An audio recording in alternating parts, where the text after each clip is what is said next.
So I had numerous notes that I took during the case and a couple different points of feedback, and I'll just start at the top and then work my way through to the end. I thought that Max asked really good clarifying questions up front. They weren't too many in number, they were very clear. He was especially careful to clarify the goal of the case and to really focus on same-store sales, and that I thought was a great way to set the tone. Moving into the framework was very well laid out, easy to understand. If I had one piece to push him on further, it would be to use more case-specific language when describing it. It was clear to me he wrapped his head around the problem, but as you really try and take your case into the next level, that's what I would say to keep working on as you keep pushing. For the exhibits, you'll probably have noticed that Max read the exhibits around the edges and then dove into the middle. He did a great job of laying out his understanding for me, of catching the R squared, which is sometimes tricky to see in this case. So I really enjoyed that.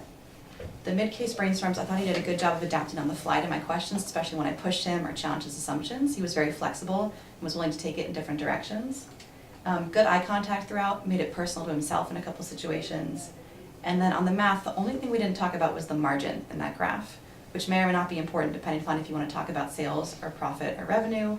So just something to keep in mind going forward. It became clear to me that he was focused on revenue, so that was fine, but always good to clarify. And I thought he did a good job with the risks at the end. So overall, excellent case.